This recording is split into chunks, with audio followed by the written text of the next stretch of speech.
Welcome everyone. Today we have a very beautiful guide for you guys. I have been working hard over the past patch, and after the latest patch, I have came up with all the top meta builds for us. Yes, just not a build, this is all the meta builds. The best teams for 3-star rolling for all the builds. That's right, very excited to show you guys. We'll be looking at all the top meta builds. Let's go through the core concept first. The concept is that the 3-star units are the new meta. We want to roll for them, we want to start rolling, but before we roll for those, we want to make sure we have minimal HP loss while rolling. So we want builds that matures at level 7 and 8, and it's very important to have a build that holds on its own with only 2-star units. Often we see a build that this person is rolling. If he finds his 3 stars, he's super strong. If he doesn't, then he just loses to everyone. And that's not what we wanted, because no one ever gets that lucky. We want to have consistency.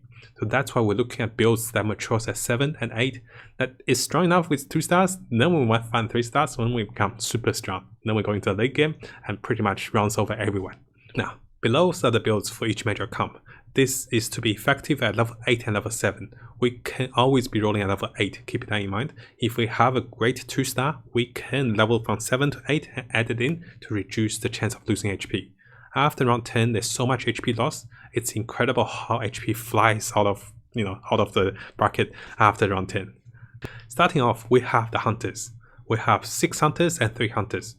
For 6 hunters, this is usually achievable in late game, but we should always aim for 3 hunters and have a solid front line while rolling. Why is that? It's because if we go for 6 hunters and we're at level 8, we're left with 2 front lines, and that's not enough. Usually we want the hunter branching options with 3 hunters, with warriors, heartless, savage, brownie, and demon hunters. You might be wondering, hey, those first 4 seems legit. Why demon hunters? This is because hunters and demon hunters, even after the nerf of Terrorblade, can still work, especially with a Blink Dagger Terrorblade. I have tried this several times, and it's fascinating how strong it is because you have 3 sorts of damage. Lycan is damage, Sniper and Draw, and also the Blink Dagger Terrorblade. They can't catch all 3 of us because one is melee, one is in the backline, one is fighting in the backline of our side. Let's look at the hunter build variation. The first one is the good old school Hunter Savage Warrior. Here the most highlight is how many combinations we have with only 7 or 8 units. We do not need to be level 8 here, so we don't need a Marana, we don't need a Beastmaster. We can start rolling as early as level 6. But as we find those units, we're happy to level to 7 and 8 as they become 2-star. Sometimes maybe a 2-star Lycan replaces the 1-star Marana, or just 2 Lycan, 2 Sniper, that still works. So this hunter build is very strong at level 8 because the amount of solid power with the stun from Tiny, the Lycan's power with the Savage is decent, even at 2 Savage. Power of Sniper, Draw can also go to 3-star. Now the focus here is the units on this side are the ones we want to go to 3-star with. Units here don't need to go to 3-star. Perfectly positioned, right? And also, what we want to keep in mind is the priority of going through a 3-star will always be focused on the most game-changing unit like Lycan, Sniper, Beastmaster. Tusk and Tiny can be 3-star, but it's not must. The Joy Ranger can also be staying on 2-star. But 3 stars is very easy to be found and very cheap, only 9 gold. Next on the build, we have the Hunter, Warrior, Heartless, Demon Hunter build. It's Hunter x Hunter, guys. Double Hunters. Why is this good? Anti-Mage is one of the best Blinker and Assassin Defender. A Blink unit comes in here, he burns their mana. It's like, hey, say hello to your 60 mana and it's gone. And he defends against Assassins quite nicely. Most Assassins still have mana except Slug and PA. Terrorblade can be here, usually with the Blink Dagger, he's super strong. Without a Blink Dagger, he can join the party. Patch can be the only bait. Now why is Patch over there? For most Hunter builds, Patch is great over there because he can attract blinkers, he can hook units away from the front line and also the back line. He's positioned far away from us. And also lastly, the Tiny is a very crucial unit. He stuns and he stuns at physical damage. With the Heartless, Tiny just does tremendous damage in early rounds and give us a great solid stun. Tusk and Lycan is often underrated, but the amount of damage Lycan does with Savage and his wolves is incredible.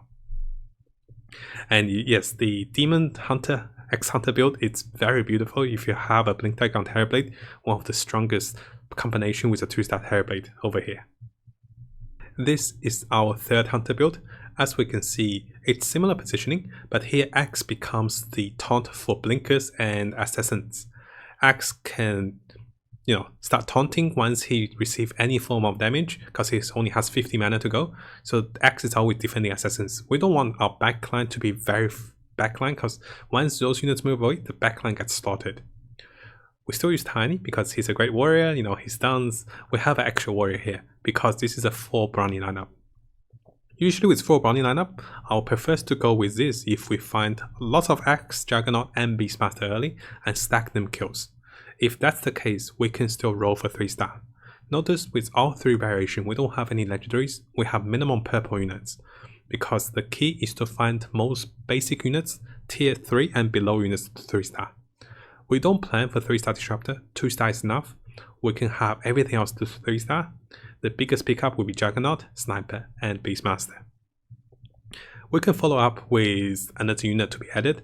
Let's say, we can follow up with a Warlock to be added. We can follow up with more Warriors to be added. So this build stops at level 8 where we roll for 3 stars, but we can level up to 9 and 10 super fast for more alliance.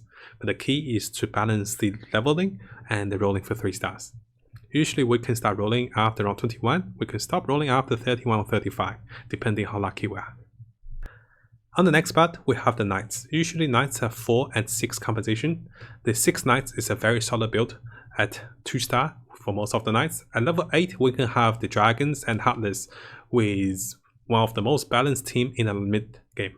In the mid game, around 20 to 30, having those units to 2-star will usually allow us to survive long enough to match for top 4.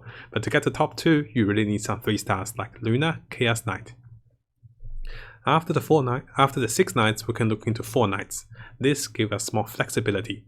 We can branch into Dragons, Demon Hunters, that's right, Mages, Warlocks, Heartless, and even Trolls at 2 and 4 level. And we just had a wonderful Troll game. This is when you get lucky with the Troll Warlock. I didn't spell this properly. When you get lucky with the Troll Warlock, then you adjust into the 4 or 2 Trolls. Now the highlight here again is the Demon Hunter. We usually want to go Demon Hunter. I have Oni Knight, Abaddon, Dragon Knight, and Luna. I don't have Batrider and Chaos Knight. I have Anti-Mage and Terrorblade, and this gives me 3 sources of damage. The Terrorblade with Blink or any item, Luna and Dragon Knight. And we have good tankiness, then we pick up Necrophos for the Heartless and Sustain. So this is a very solid build. Then we can pick up Viper for more Dragon, Heartless, Demon synergy. Let's look at our Knight variations. On the first variation, we have 6 Knights. This is the old but classic composition.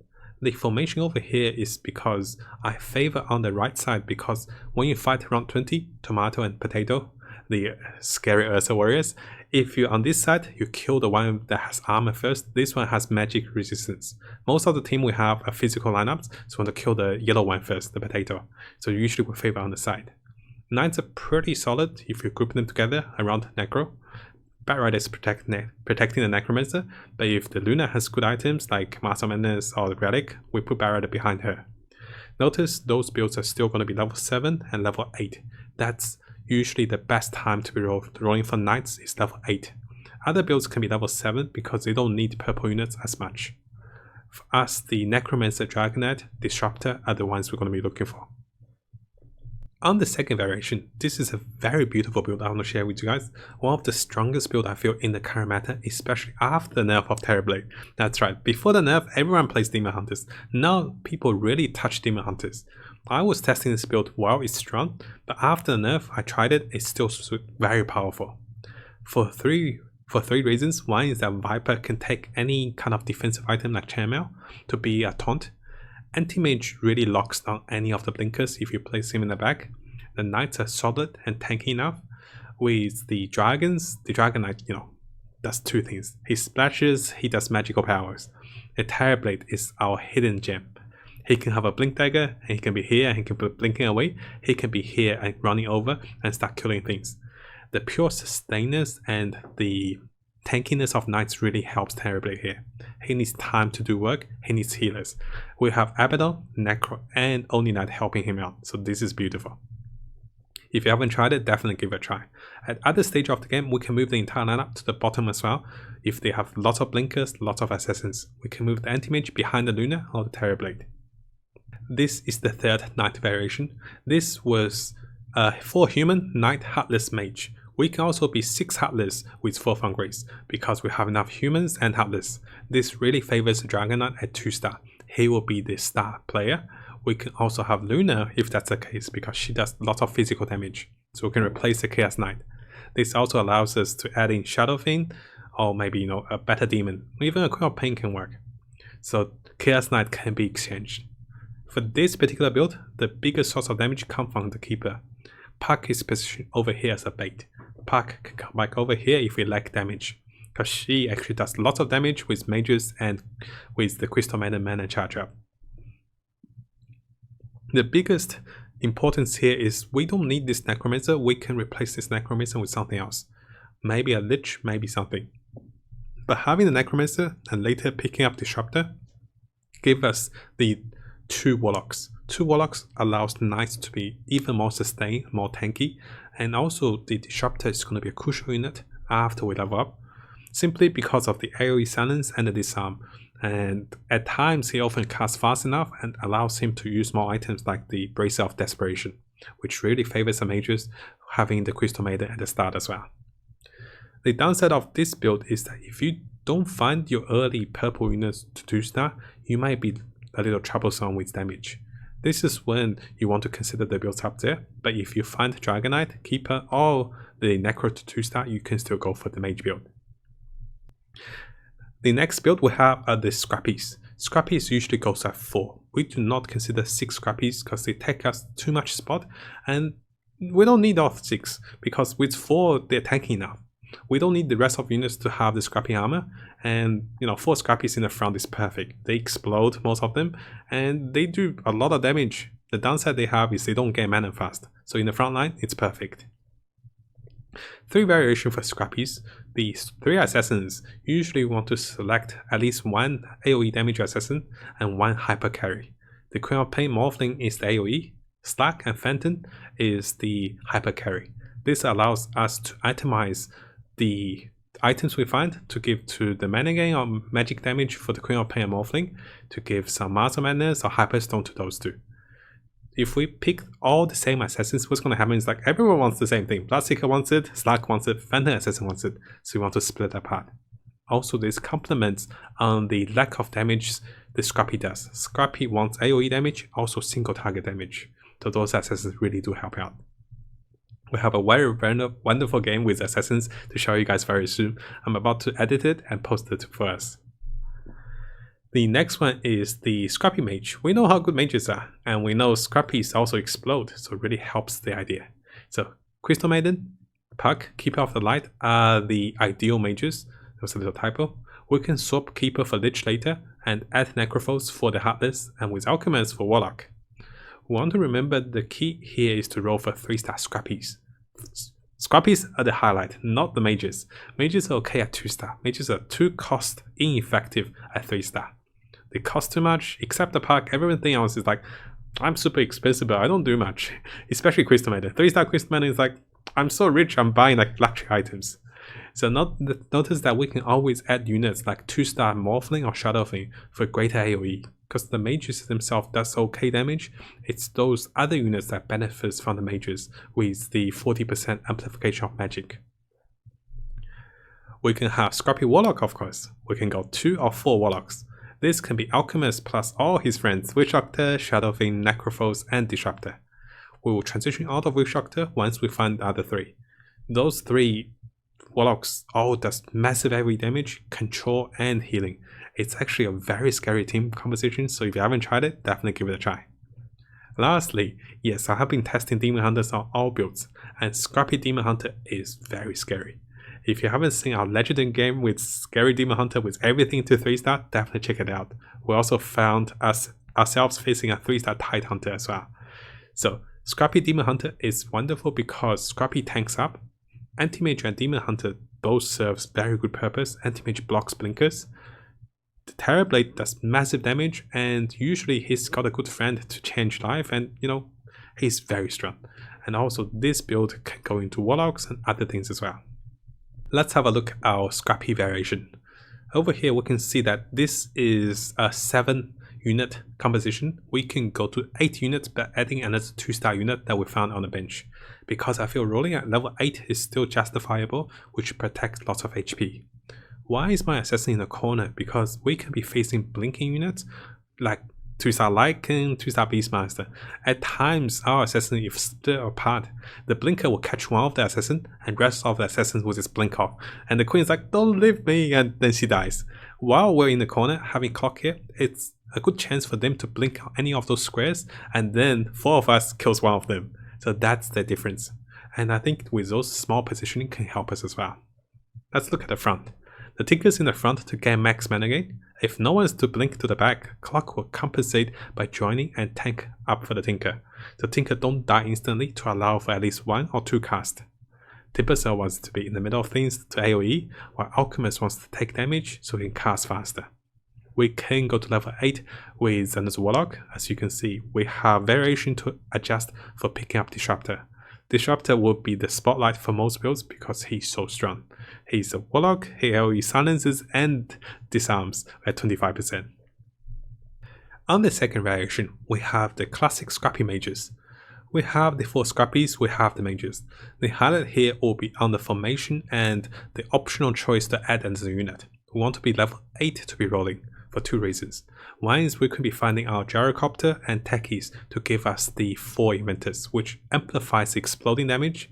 The second reason is that having to be level 8, we can add a 2-star Morphling, Shadowfang or Disruptor, which all serves AoE and a form of burst damage. We love that, and that will be the difference maker in the mid game as well, as we find most units to 2-star and find the 3 or 4 crucial Scrappies to 3-star. Lastly, on the variation for Scrappies, we have the Warlock variation. You can see the change of positioning over here, because here we're favoring to have those 3 units casting faster. We want to protect the backline, we also want to protect the side. Notice we also favor to go to the middle, for 2 reasons. One is that we explode. Second reason, we want to catch everyone together with the massive AoEs all the Warlock does. Even Alchemist does pretty decent AoE. So with those AoE, we heal up, with this more AoE, more healing, so this repeats. This is a very solid build at level 7, but if you find another 2-star Shadowfang, or maybe another 2-star Timbersaw, feel free to add that, and you'll be amazed by how much AoE it does and how much sustain it does. Those builds really shines at level 8 and 7, so that's when we push further, we roll for 3 stars. We have a solid HP protection while we're rolling, so instead of really hoping for 3-star to change the game. The next one we have is Elusive. Elusive can be 6 and 9. With the 6 Elusive, we don't want to rush to 9 Elusive ASAP, because we can stay on 6 and roll for 1 to 3 key 3-stars to secure the late game. I feel with the 9 Elusive, it's great, and it really punishes other physical builds, but in the late game, some of the 3-star builds, especially Lycan, really destroys Elusive, so we want 1 to 3 stars, units like Phantom Assassin, units like Luna, other units, even 3-star Puck can be game changing with the Dragon. So the possible branching options are Dragons, Demon Hunters of course, Assassins, Savage Druids and Hunters. We can also consider 9 Elusive. I did say yes, it has this weakness, but we know how strong it is with 75% evasion. So this will delay the search for 3-star of course, but this is an option when we do not find those key branching units to 2-star. So I didn't say this properly, that's where 2-star is. If we don't find those units to 2-star like Dragon Knight or Terrorblade, we can go to 9 Elusive. Or we can find a majority of the Elusive ready for the bench, we just level up for them, we make sure we're 9 Elusive, then we save up, then we start rolling. Here are the Elusive variations. On the first one, we have a 6 Elusive variation. We can see we combine the Elusive as the front line, we have Dragons and Assassins. The Puck is a bait in the corner. Puck can move towards us if we want to have solid damage, or if Puck, is the damage dealer with say Octarine or any kind of mana gain. But usually I want Puck to be the bait. And Puck can really survive with his phase shift and with the Elusive powers. So yeah, Puck is a star here. We have the Assassins. One Assassin to be on the side. This one is to defend against other Assassins if they blink faster. The core build is over here with a splash of Luna and Dragon Knight. We can have Dragon Knight one step forward as well if we want to, or Viper one step forward if we have a good item. Viper is a secondary tank. We want Elusive to be tanking because they have evasion, they have healing. We have the second variation of the build for the Elusives. What we can see here is we can see the Elusives now have the Hunters and Demon Hunter. Notice that while having 6 Elusive, we're actually very flexible. If more Wind Ranger and Marana came, we can go Hunters. We don't need a Sniper, we can have a Draw, we can have, a Beastmaster, we can go Hunters. If more Terrorblade came, we can go Demon Hunters. Back here, if more Dragons or Assassins came with our Elusive party, we can go into the Dragons and Assassins. So Elusive are quite flexible at level 8. This is when we roll for the crucial 3 stars, and then we can power level up to 9 and 10. One thing to note is that level 9 Elusive may be better unless you have some critical 3-star unit. At level 10, you can consider the Slag, the Terrorblade, something that's hyper carry, or you can just consider Viper 3-star that's super tanky. So lots of options there. Next on the build list, we have Assassins, 6 and 9 Assassins. Here for Assassins, we actually highlight 2 of the critical items for Assassins in the early game. Both are tier 2 items, and Helm of Death Preparation, we know how strong it is on Bloodseeker, who goes to 500% additional attack speed at no HP. Because while he has low HP or someone else has low HP, he goes insanely strong. So Bloodseeker can use this item at 2-star, at 3-star he's quite good. Also, Contract is a very interesting item. It gives 250 plus health, which is solid for squishy assassins, but keep in mind we can use that as a very effective main at the start. But once we find 6 assassins, we really want 2 plus of those contract to make them useful. Because it is better to go to 9 assassins late game if we only have 1 contract compared to wasting too many slots for the ogres and the warlocks and sacrifice them. I have tried it. Some mixed results, so because it's mixed results, 9 assassins are much safer. Also, having 9 assassins, we have the Pocket Sand, which is going to be a game changer to delay the casting of the enemy, which used to destroy us. We'll be aiming to roll at level 7 and 8 for 6 assassins. We want to pick the best assassins if we can, and at this stage we planned for only 6, we don't plan for 9 assassins. We have a few branching options. We can go into Druids, Primordials with Tiny for AoE stun, Dragons and Scrappy assassins can also work. This is the first assassin variation. This one only has 7 units, and this allows us to roll for 3 stars quicker. Assassin is one of those builds I recommend rolling at 7, but if we feel the need after round 25, we can level to level 8 and roll at level 8, because at round 25 and further, we do want the 2 stars not to be on the bench but on the field. So here we have 2 stunners, Sand King and Tiny. The assassins in the backline, other than the Morphling, the Queen of Pain, we can consider having different kind of assassins.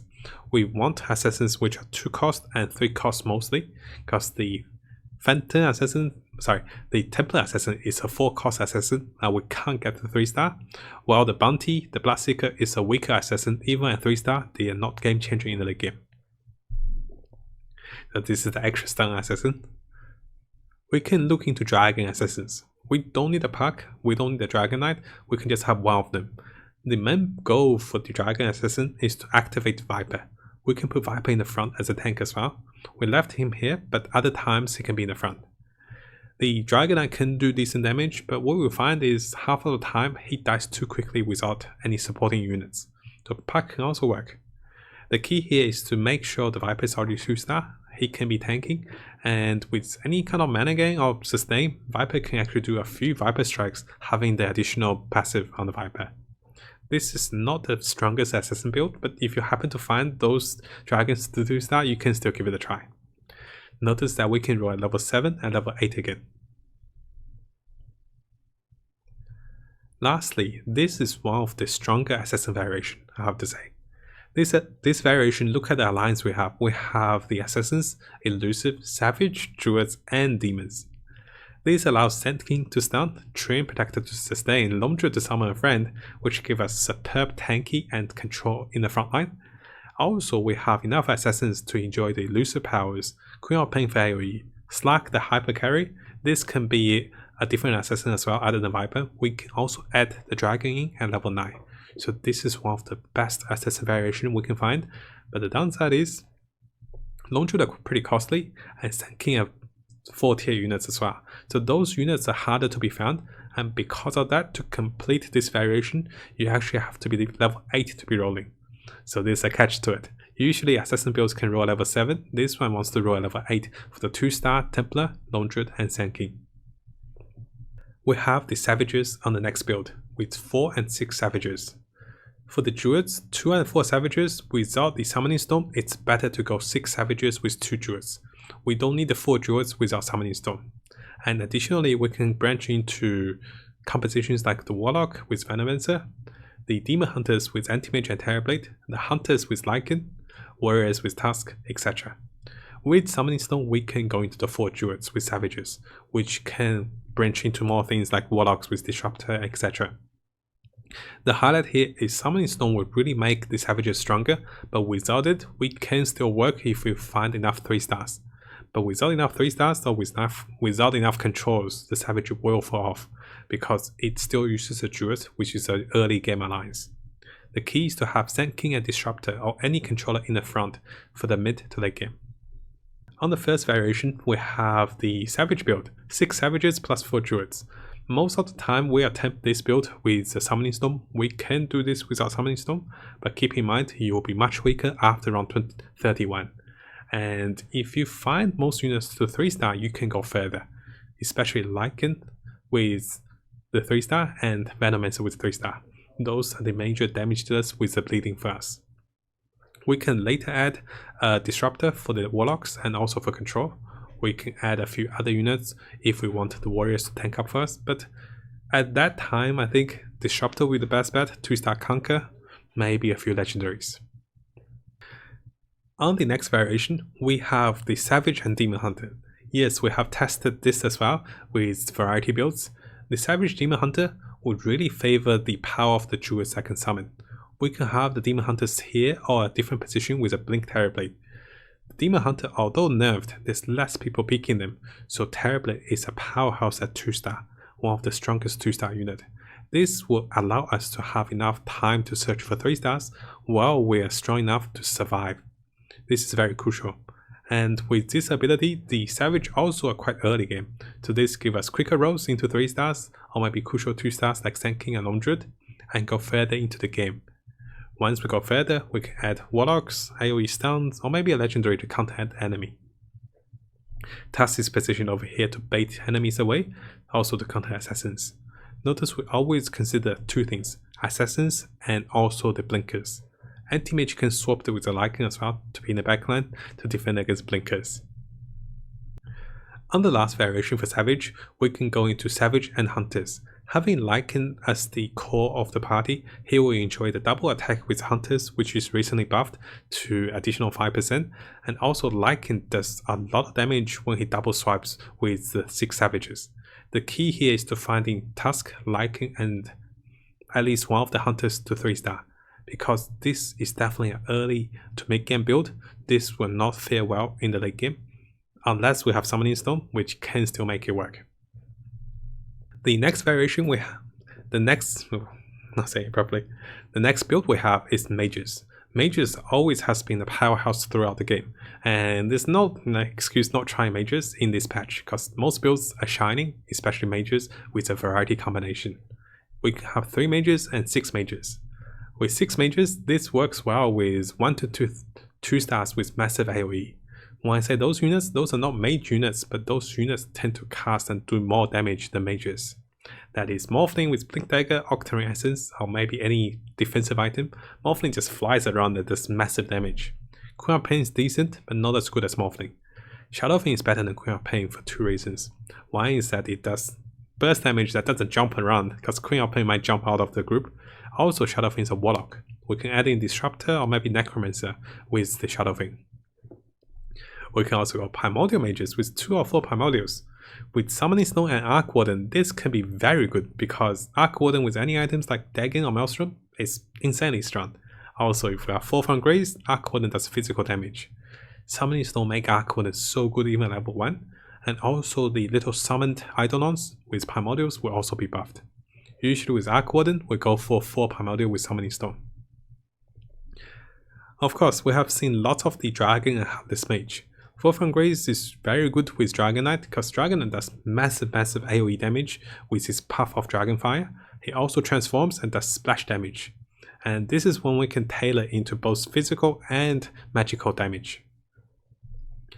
Lastly, we have seen one of the strongest build I have discovered is the Salmon Legendary build. This build is very interesting. It usually matures at level 9, which is a little different to most of the other builds. This build does not require too many 3 stars, it requires lots of 2 stars. If we find most legendaries and 2 stars with the build, we are super strong. Then we can look into 3 stars and we're almost undefeatable. If you have seen one of the videos we had with this one, we were literally toying with the enemy. We were facing a hunter with 6 or 5 3 stars and a knight with 6 3 stars. We had like no 3 stars and we defeated them easily with the chicken farm. They hit us, they go into the chicken. We have enough controls with Tiny, we have enough AoEs with Enigma, and we're wonderfully strong with early casting with Crystal Maiden. Disruptor silences them and it's such a beautiful build, so definitely check it out. So here are the mage variations we have. On the first one, we have a 6 mage variation. The Tiny is actually a crucial unit. Although he does physical damage with his AoE, his stun is what we need. Because mages are too squishy and we tend to bulk up. We might have a unit here to be baiting enemies, but most of the time we're all grouped in one spot. So we want to be the one that stuns enemy first before they stun us.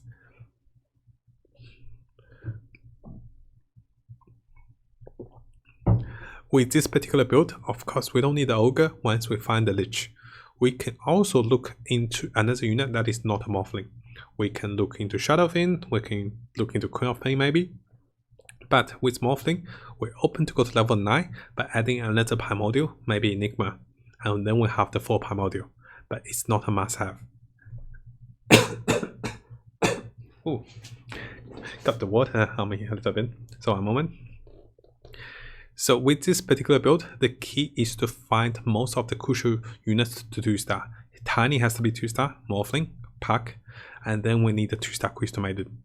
This build does quite a bit of damage, but most damage is actually coming out of Morphling. And in combination of Morphling, Puck, follow up with Keeper, that's where the most damage comes from.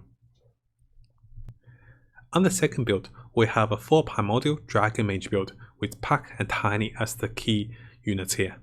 We're using Puck as a bait. Puck with enough mana gain with Crystal Maiden can do some good damage, but with the Dragon Knight, Puck can bait spells away from the group. The mage are so susceptible to AoE silence, AoE stun because we're so squishy. We want Tiny and Morphling to kind of share damage and cast evenly. Dragon Knight is a great frontline with 10 armor. Arc Warden is left with only 1 spot to summon in front of us, so as they kill this one, we can summon 1 more.